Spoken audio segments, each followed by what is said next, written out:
বোরো মৌসুমের আগে এই যে এই ধানটা পেকে থাকে, দর্শক দেখতে পারতেছেন যে ধান পেকে পেকে গেছে, কিছুদিনের মধ্যে কাটা হবে। এই ধান কাটার পরে আবার বোরো ধান বোনা হবে। পাশাপাশি এই যে সবজি ক্ষেত প্রচুর দেখতে পারতেছেন।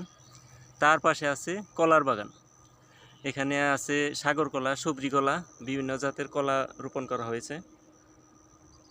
আর কফি ক্ষেত তো আছেই, ফুলকপি দিয়ে ভরা এই গ্রামটি। এটি একটি আদর্শ গ্রাম বলা চলে, সবজির জন্য খুবই বিখ্যাত একটি গ্রাম।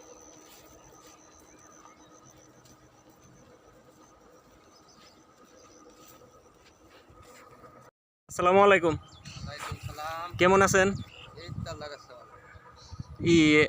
আপনি কি ক্ষেত করেছেন? এই যে এটা ফুলকপি না? এটা কতদিন বয়স? 15 দিন না? এর পাশাপাশি আপনি ধান ক্ষেত করেছেন, এখন কি ধান? হেল ধান না? আচ্ছা, এটা গাজীপুর জেলার কোন এলাকা? এটা বিকেবাড়ি, আসলে নয়নপুর বিকেবাড়ি, মির্জাপুর বিকেবাড়ি, পাশাপাশি ডগুরিও বলে এটাকে, তাই না? পূর্ব ডগুরি বলে না? হ্যাঁ, পূর্ব ডগুরি বিশিয়া বলে। আসলে একটি আদর্শ গ্রাম বলা চলে দর্শক এই গ্রামটিকে। এইখানে যে সবজির আবাদ কী প্রকারের করেছে আপনারা দেখতে পারবেন কিছুক্ষণের মধ্যে। আপনাদের সমস্তটা ঘুরে ঘুরে দেখাবো।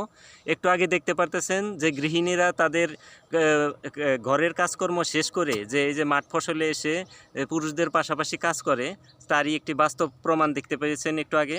এই যে এই কফি ক্ষেতের পাশে যেমন কলা ক্ষেত দেখতে পারতেছেন, অজস্র কলা গাছ আছে, তেমনি আপনাদেরকে আরও অনেক ক্ষেত দেখানো অপেক্ষায় আছি। চলুন দর্শক তাহলে আগাতে থাকি, দেখি সামনে আরও কি কি ক্ষেত আছে।